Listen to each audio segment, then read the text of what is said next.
જય હિન્દ વિદ્યાર્થી મિત્રો.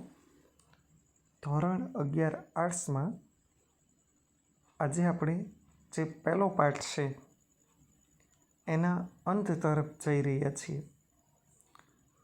મિત્રો, પહેલા પાઠમાં આપણે છેલ્લા લેક્ચર એટલે કે કાલના લેક્ચરમાં તર્કશાસ્ત્રની ઉપયોગિતા વિશે વાત કરી હતી. જેની વાત આજે આપણે કરવાના છીએ. કાલના લેક્ચરમાં આપણે આ દાખલા જોયા હતા અને આપણે કીધું હતું, જો તમારી પાસે દલીલનું આવું રૂપ આવે, આવું રૂપ એટલે કયું? AB, CB અને CA, તો એ અપ્રમાણભૂત, અને જો એની જગ્યાએ AB, CA અને CB આવે તો એને કેવું ગણવું? પ્રમાણભૂત ગણવું. હવે આજના લેક્ચરમાં છે આપણે તર્કશાસ્ત્રની ઉપયોગિતા શું છે તેનો અભ્યાસ કરવાનો છે.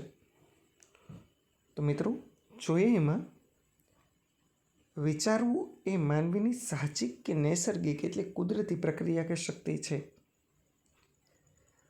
તર્કશાસ્ત્રના અભ્યાસ દ્વારા આ શક્તિનો યોગ્ય વિકાસ, માવજત અને ઘડતર થાય છે. કારણ કે તર્કશાસ્ત્ર એ પ્રમાણભૂત વિચારણાને સિદ્ધાંત આપે છે, અને એટલા માટે તર્કશાસ્ત્રની ઉપયોગિતા નીચેના મુદ્દા દ્વારા આપણે સ્પષ્ટ કરીશું.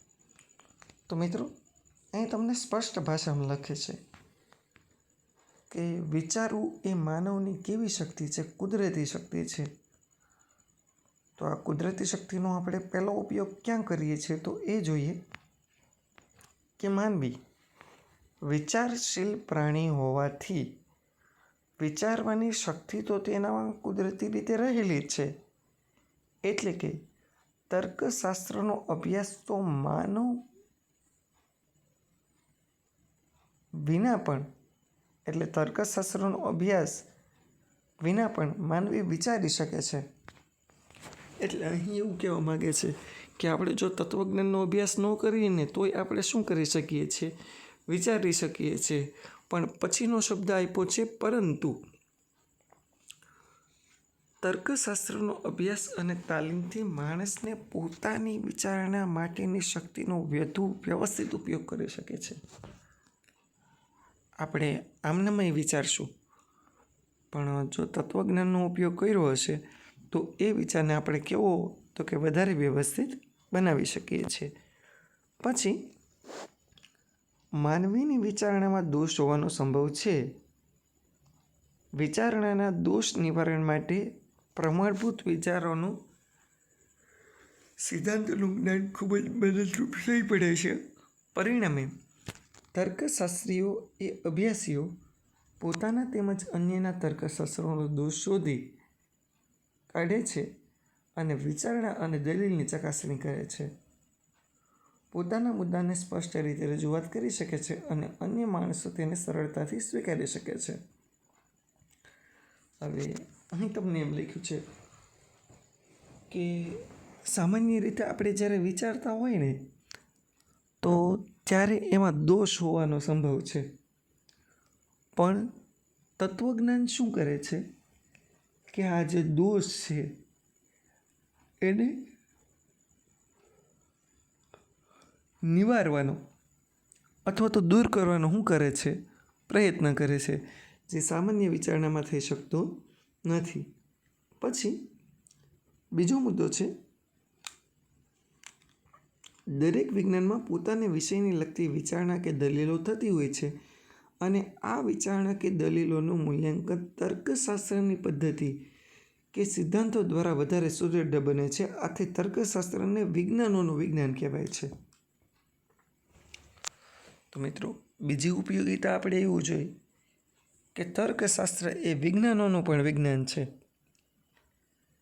કારણ કે તમે કોઈ પણ વિષય લો ને, સમાજ, ભૂગોળ, મનોવિજ્ઞાન, ગણિત, વિજ્ઞાન હોય, સામાજિક વિજ્ઞાન હોય, તો આ બધામાં થોડું ઘણું વિચારવું તો પડે. અને વિચારણાનું શાસ્ત્ર કયું છે?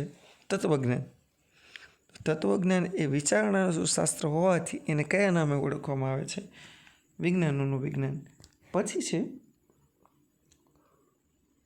કોઈપણ વિષયનો વૈજ્ઞાનિક અભ્યાસ કરતી વખતે તર્કશાસ્ત્રનું જ્ઞાન ઉપકારક થઈ પડે છે, કારણ કે તર્કશાસ્ત્રમાં વૈજ્ઞાનિક વિચારણાનો પદ્ધતિસર અભ્યાસ કરવામાં આવે છે.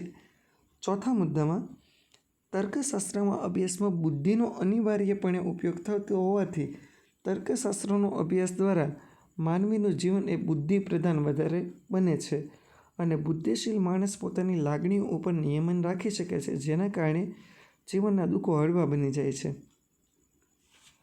અહીં મિત્રો ત્રીજા અને ચોથા મુદ્દાનો આપણે સાર એક સાથે જોઈએ. તો ત્રીજા મુદ્દામાં એવું કહે છે કે તર્કશાસ્ત્રની જે અભ્યાસ પદ્ધતિઓ છે એ માનવ જીવનમાં ખૂબ જ કામમાં લાગે છે, એટલા માટે એ પદ્ધતિસરનું વિજ્ઞાન છે. અને ચોથા મુદ્દામાં તમને એવું કહે છે કે તર્કશાસ્ત્ર જે છે એ માનવીને બુદ્ધિ પ્રદાન કરે છે. તો જે માણસ વધારે બુદ્ધિશાળી હોય એ પોતાની લાગણી, સુખની હોય કે દુઃખની હોય, ભયની કે હોય કે ક્રોધની હોય, તો એની ઉપર શું મેળવી શકે છે? કાબૂ. પછી આગળ આવે છે, સ્વસ્થ અને સહજ જીવન એ આજની તાતી જરૂરિયાત છે.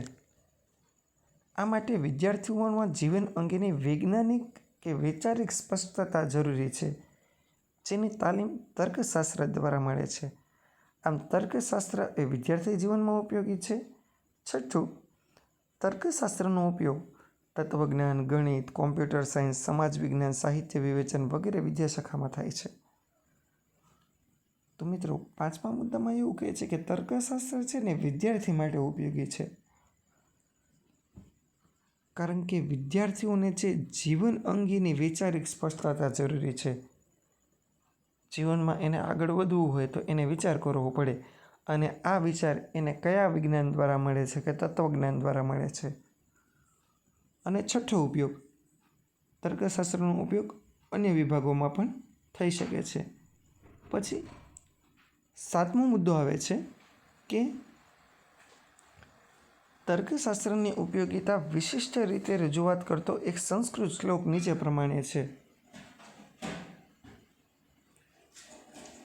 મોહમ ઋણાધિ વિમલ કરોતે યહ બુદ્ધિમ. એટલે જે મોહને રોકે છે અને બુદ્ધિને શુદ્ધ કરે છે.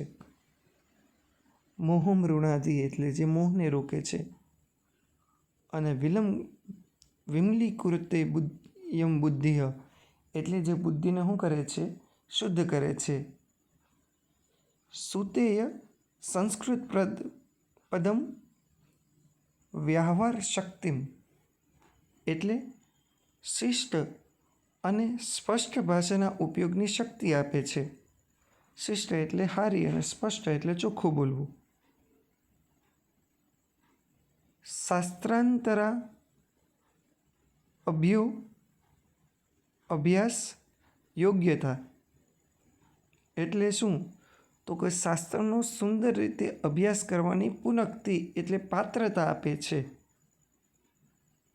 તર્કસમો ન તનુતે કિમિ હોમ ઉપકારમ. તો તર્કશાસ્ત્રનો અભ્યાસ છે એ શા માટે ઉપકારક નથી? એટલે મિત્રો એનું જે ગુજરાતીમાં ભાષાંતર છે એ નીચે આપેલું જ છે કે જે મોહને રોકે છે અને બુદ્ધિને શુદ્ધ કરે છે, પહેલી લાઈન. શિષ્ટ અને સ્પષ્ટ ભાષા માટે ઉપયોગીની શક્તિ આપે છે, બીજી લાઈન. બીજા શાસ્ત્રોને કેવું સુંદર રીતે અભ્યાસ કરવાની પાત્રતા આપે છે, ત્રીજી લાઈન. તો તમે જ કહો તર્કશાસ્ત્રનો અભ્યાસ શા માટે ઉપકારક નથી? તો મિત્રો અહીં આપણે જે મુદ્દો જોયો તર્કશાસ્ત્રની ઉપયોગિતા, એ ઘરેથી તમારે લેસનમાં લખીને મોકલવાનો છે. એકવાર આજે આપણે પહેલો પાઠ પૂરો કરીએ છીએ.